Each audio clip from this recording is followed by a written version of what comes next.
müharibə başlamışdı.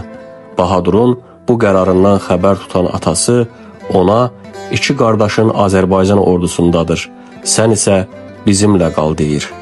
Lakin Bahadur təkidlə bildirir, yox, mən Azərbaycana getməliyəm. Bahadurun atasına son sözü bu olur, məni saxlamayın, fikrim qətidir, getməliyəm.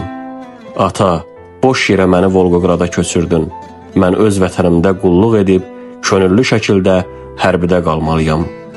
Bahadur bir həftə Volqogradda qalsa da imtina edir və cibində pulu olmadan hərbi geyimdə yük maşınları ilə Azərbaycana gələrək Ağdama çatır. Ağdamda yerləşən en saylı hərbi hissənin kəşfiyyat bölüyündə xidmətə başlayır və qısa müddətdə bütün cəbhə yoldaşlarının rəğbətini qazanır. Hamı ilə səmimi, mehriban davranır. Bahadur kəşfiyyat bölüyündə olduğu müddətdə dəfələrlə döyüş əməliyyatlarında iştirak etmişdir. Atası ona sonuncu dəfə pul göndərərək deyir ki, artıq vətənə borcunu verdin, evə qayıt. Bahadur atasının göndərdiyi pulu alaraq cavab verir. Yaxşı ata, bir gün mütləq gəlib səni də, anamı da görəcəyəm. Amma indi yox, bacımı göndərirəm. Özüm də gəlib hamınızı görüb qayıdacağam. Mütləq gələcəyəm. 17 aprel 1995-ci ildə en saylı hərbi hissənin komandiri düşmənin əsas mövqələrindən dəqiq məlumatın gətirilməsi tapşırığını verir. 5 nəfərlik qrup yaradılır.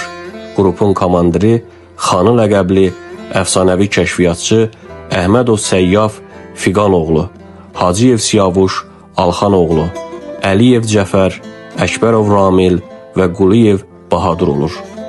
Tapşırığa əsasən Ağdam rayonunun Çıraqlı kəndi ərazisindən keçərək Ağdamın Baş-Qərvənd kəndi istiqamətində kəşfiyyat əməliyyatı aparılır. Bu zaman piyada əleyhinə mina partlayır. Bahadur minanın partlaması nəticəsində şəhid olur. Döyüş yoldaşları onun nəşini böyük çətinliklə neytral ərazidən çıxarırlar. 18 aprel 1995-ci ildə şəhid Quliyev Bahadur Sehrimanoğlu Ağdam rayonunun Xındırıstan kənd qəbirstanlığında dəfn edilir.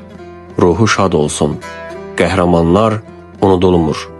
Allah bütün şəhidlərimizə rəhmət eləsin. Müəllif Hamlet Abbasov.